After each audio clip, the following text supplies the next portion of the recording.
Hello विद्यार्थी मित्रांनो, online क्लासमध्ये आपलं स्वागत आहे. मी प्राध्यापक डॉक्टर नानवटे, ज्ञानोपासक महाविद्यालय परभणी. आज क्लासमध्ये आपण अभ्यासणार आहोत छत्रपती शिवाजी महाराज यांची आग्रा भेट.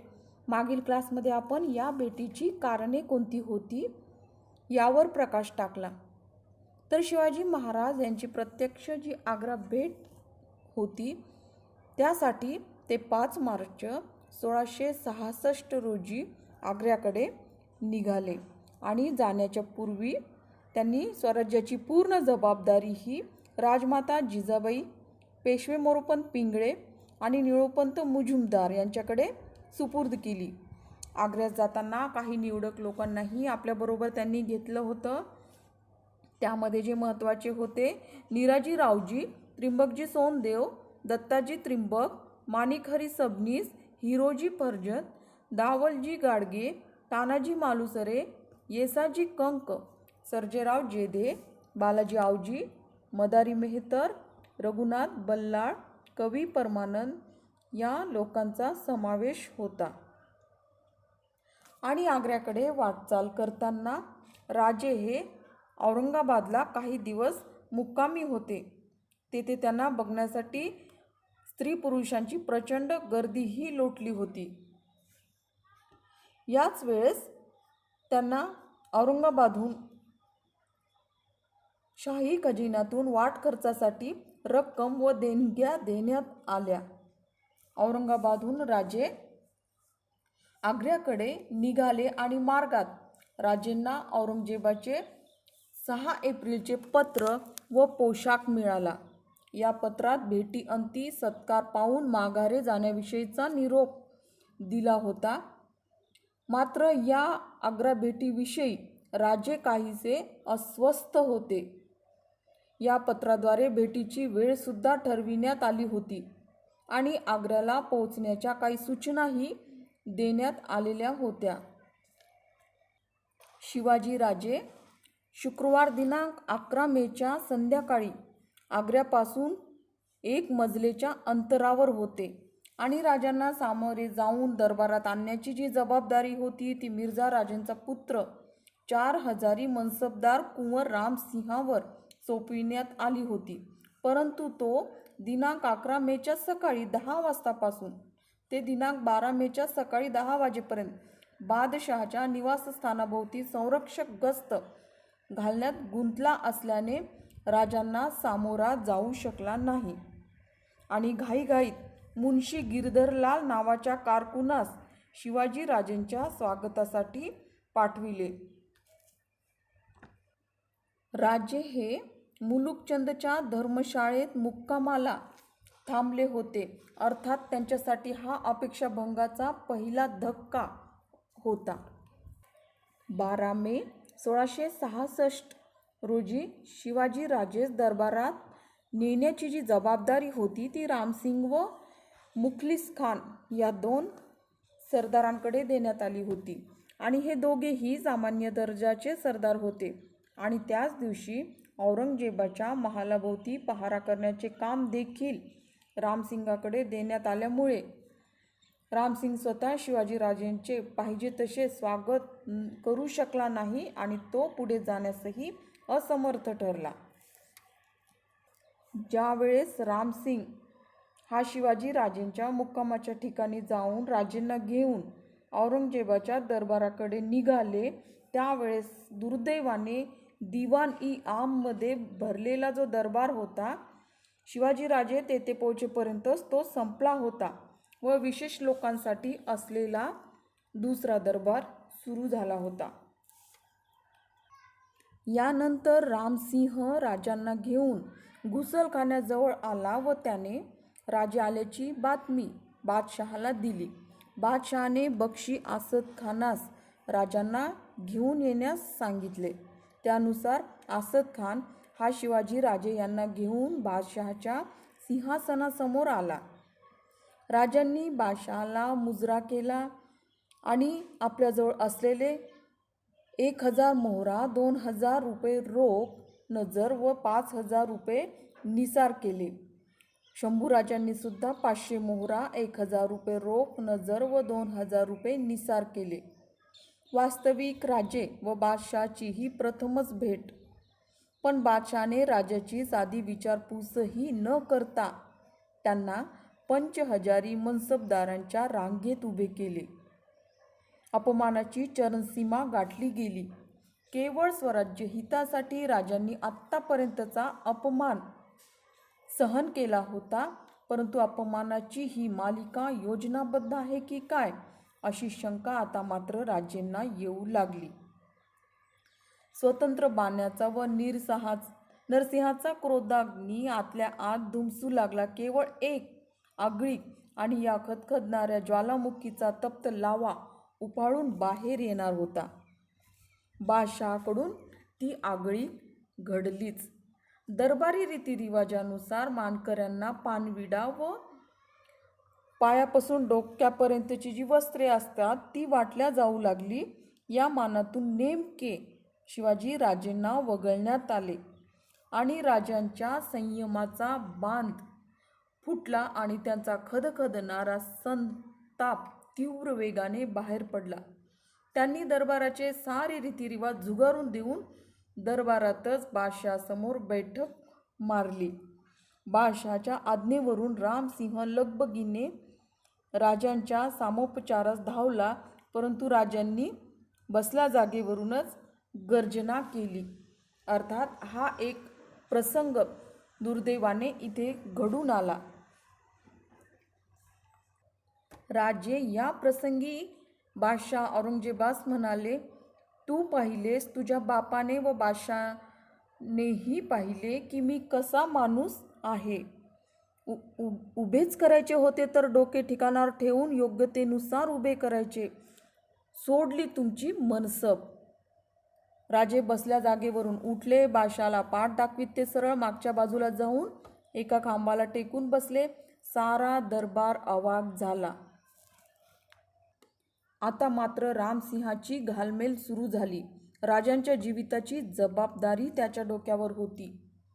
त्याने अनेक प्रयत्न करून राजांची समजूत घालू लागला, परंतु राजांचा एकच घोष होता, मला मारून टाकले तरी चालेल, परंतु मी बादशहाची कदापि चाकरी करणार नाही. शेवटी बादशहाने रामसिंहास राजांना स्वतःच्या डेऱ्यात घेऊन जाण्याची आज्ञा केली. तेथेही रामसिंहाने समजूत काढण्याचा मोठा प्रयत्न केला, परंतु शेवटी हताश होऊन त्याने राजांना त्यांच्या डेऱ्यात पोचविले. सायंकाळी रामसिंह पुन्हा राजांच्या भेटी आला. तोपर्यंत राजांच्या रागाचा मारा थोडा कमी झाला होता. त्यांनी शंभूराजांना दुसऱ्या दिवशी दरबारात पाठविण्याचे व स्वतःही 2 दिवसांनी दरबारात येण्याचे मान्य केले. दुसरा आणखीन एक दुर्दैवी प्रसंग असा घडून आला की मोगल दरबारात राजांचे विरुद्ध कार्य करणारा एक प्रभावशाली गट होता. त्यामध्ये बादशहाची बहीण जहारा बेगमला सुरतचा वसूल खर्चासाठी बांधून देण्यात आला होता आणि सुरत लुटल्याने तिचा वसूल कमी झाल्याने ती राजेंवर नाराज होती. वजीर जाफरखानची बायको म्हणजे शाहिस्तेखानाची बहीण, तीही राजांवर नाराज होती आणि महाराजा जसवंतसिंहाची राजांनी बेइतकी केल्याने तोही योग्य संधीची वाट पाहत होता.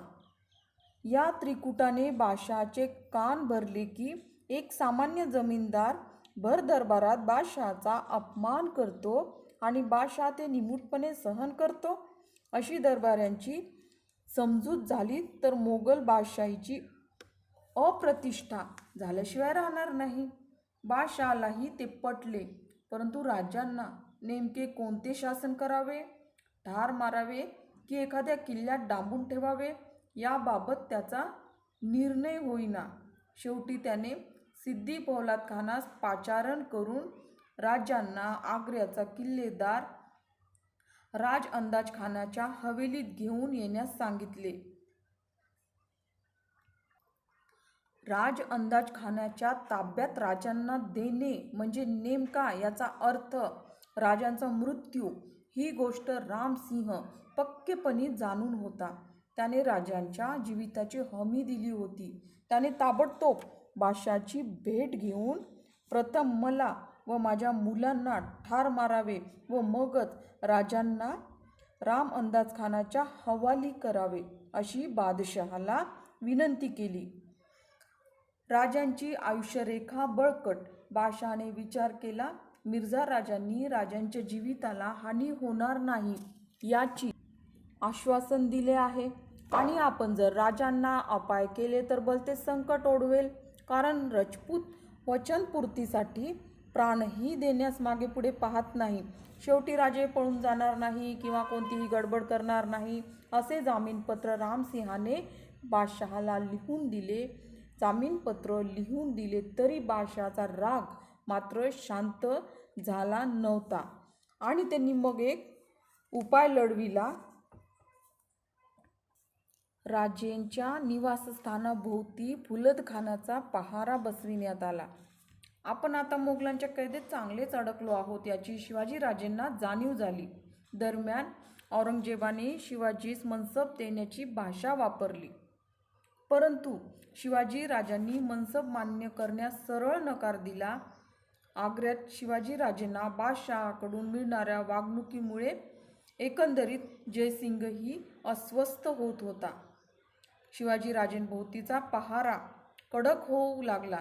कोणतेही संकट महाराजांना आव्हान वाटू लागले आणि या आव्हानावर मात करण्यातच खरा पुरुषार्थ आहे असे वाटत असे. आग्र्याच्या कैदेतून सुटण्यासाठी काही विलक्षण साहस केलेच पाहिजे, अन्यथा आपले जीवित सुरक्षित नाही याची प्रकर्षाने महाराजांना जाणीव झाली आणि रामसिंगही अडचणीत सापडू नये म्हणून महाराजांनी त्याची जमानत काढून घेण्याचा प्रयत्न केला. शिवाजीराजेंना वायव्य प्रांताच्या मोहिमेवर पाठविण्याचा विचार देखील औरंगजेबाच्या मनात येऊन गेला, परंतु त्यामुळे दक्षिणेतील परिस्थिती अधिकच बिघडण्याची भीती जयसिंगांनी व्यक्त केली होती. आता मात्र शिवाजीराजे यांना एक साहसी योजना करणे आवश्यक वाटू लागले आणि त्यांनी त्या पद्धतीने संन्यास घेण्याची भाषा सुरू केली. आपल्यासोबत आलेल्या साथीदारांनी दक्षिणेत परत जावे आणि त्यासाठी बादशहाने त्यांना परवानगी द्यावी अशी इच्छा प्रगट केली. औरंगजेबाने या इच्छेला ताबडतोब मान्यता दिली. त्यानंतर शिवाजीराजेंनी जे युक्ती लढवली त्यामध्ये ते खूप आजारी पडल्याचे जाहीर केले आणि यासाठी साधू संतांना व मोगल अधिकाऱ्यांना मेवा मिठाईचे पेटारे पाठविण्यासाठी सुरुवात केली. सुरुवातीला हे पेटारे तपासल्या जात होते, परंतु नंतर हे रोजचेच झाले आणि तपासण्यामध्ये ढिलाईपणा आला. नेमका या संधीचा फायदा घेऊन शिवाजीराजे संभाजीसह पेटाऱ्यांच्या माध्यमातून कैदेतून सुटका करून घेतली. अर्थात अनेक तत्कालीन किंवा जे काही साधने आहेत त्या साधनामध्ये असा उल्लेख आलेला आहे, तर काही अभ्यासक पेटाऱ्यातून पळाले नसून त्यांनी युक्तियुक्तीने ते तेथून निघून गेले. पण जे काही पेटाऱ्यातून पळून गेल्याचा उल्लेख आपल्याला सापडतो त्यामध्ये जेदेशकावलीमध्येही असाच उल्लेख आहे. पाश्चात्य प्रवासी थैवोनो याने पण असाच उल्लेख केलेला आहे. तर बर्नियर हा म्हणतो की शिवाजीराजेंच्या पलायनामागे प्रत्यक्ष औरंगजेबाचा हात होता. तर फारसी साधन ग्रंथापैकी तारीखे दिलकुशा या ग्रंथात भीमसेन सक्सेनाने मिठाईच्या पेटाऱ्यातून शिवाजीराजे व संभाजी निसटून गेले असे म्हटले आहे. इटालियन प्रवासी मनुची यांच्या मताप्रमाणे शिवाजीराजे मिठाईच्या पेटाऱ्यातून पळाले.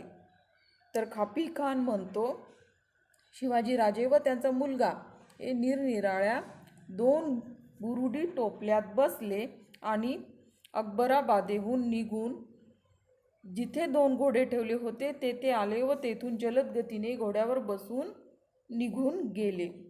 अर्थात शिवाजीराजे यांनी आग्र्याच्या कैदेतून आपली सुटका करून घेतली. तर याविषयी जरी मतांतरे वेगवेगळी पाहायला मिळतात, परंतु उल्लेखनीय बाब अशी की कडक पहाऱ्यामुळे निसटून जाण्यास शिवाजीराजेंना पेटाऱ्याशिवाय कोणते साधन नव्हते. तसेच महाराज कसे निसटून गेले हे औरंगजेबापेक्षाही महाराजांच्या जवळच्या साथीदारांना समजणे शक्य आहे. म्हणून सभासदाने दिलेली मिठाईच्या पेटाऱ्यातून पलायन केल्याची हकीकत अनेक अभ्यासकांना खरी वाटते. तर एकंदरीत अशा पद्धतीने शिवाजीराजे यांनी आग्र्याच्या कैदेमधून आपली सुटका करून घेतली.